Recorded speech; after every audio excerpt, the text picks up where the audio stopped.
Hi, I'm Perzen.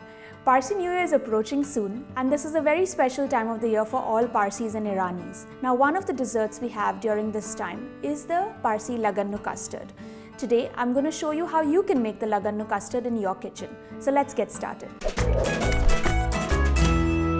So to start, what we're going to do is switch on our gas and then start boiling the milk. So we need about 1.5 liters of milk that we're going to pour into the pan, and then we're just going to let it boil. So while the milk is boiling, let me tell you a little bit more about the Lagannu custard. Now, the Lagannu custard is called so because it was traditionally served at Parsi weddings, and Lagan means wedding in Gujarati. It's a little bit different from the caramel custard, which is the more sort of popular cousin of it. Now, caramel custard is generally steamed, and because of that, it is a little bit more wobbly. What we're going to do is actually bake our custard, and it's going to come out really caramelized and firm. And then once it's baked, we're just going to chill it, and once it's chilled, you can eat it. So the milk is almost coming to a boil, and so what we're going to do now is we're going to add in our sugar. So this is about 300 grams of sugar that you need to add in. Once the sugar is added in, just stir it in and make sure it mixes all into the milk. Just make sure you scrape the edges of the pan as well, because that's where all the good stuff is, where all the burnt milk is, and the burnt milk is the part which will add the flavor in your custard. We're also going to add in some condensed milk, and this is about 100 ml of condensed milk that we're going to add in.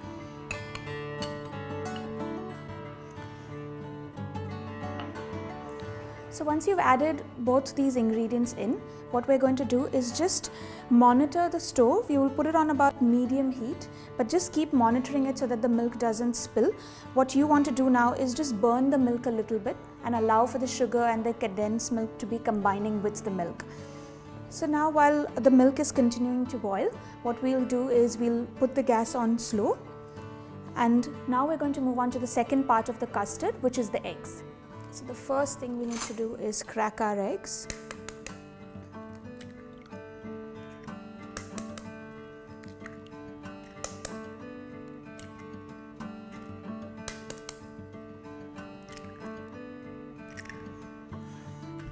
So once we've got all our eggs cracked, we're just going to give this a good whisk. So you don't need to whisk it too much. All we're wanting to do is just combine the eggs together. And now we're going to add in about 1 teaspoon of the vanilla essence, and then a little bit of cardamom powder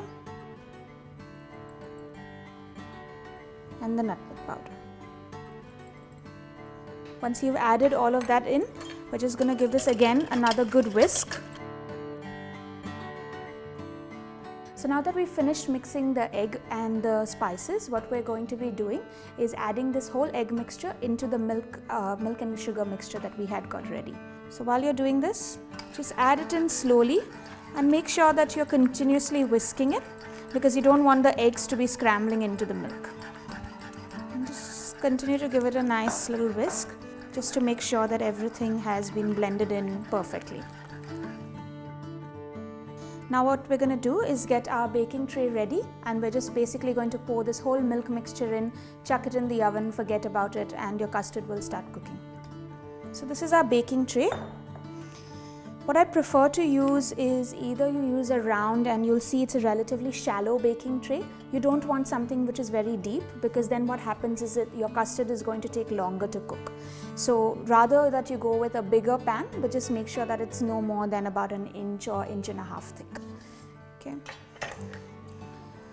And just carefully, you want to pour this milk mixture in. So you're going to make sure it goes right to the top. And as you can see, our baking tray is all nice and ready. So now I'm going to just put it into the oven.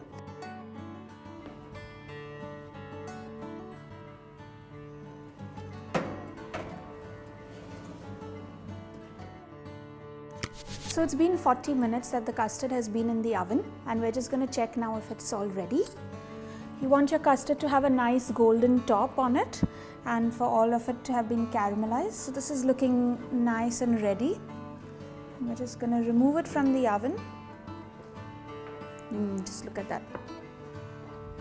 Now there's just one more step that you need to do, and your custard is finished. All we're going to do is garnish it. So I've got some sliced and slivered pistachio over here, which I'm going to sprinkle over it. And then I'm also going to put some cashews which I have chopped up just into halves. And that's it, your custard is ready. Now all you want to do is cool this at room temperature. Once it has come down to room temperature, we're going to put it into the fridge for about 3 or 4 hours and just let it get nice and chilled. And once it's chilled, you can enjoy it. So the custard is all ready. I hope that you will also make this for Parsi New Year. And please do subscribe to India Food Network. Make sure you like and share this video. And finally, wishing you all a very happy Parsi New Year.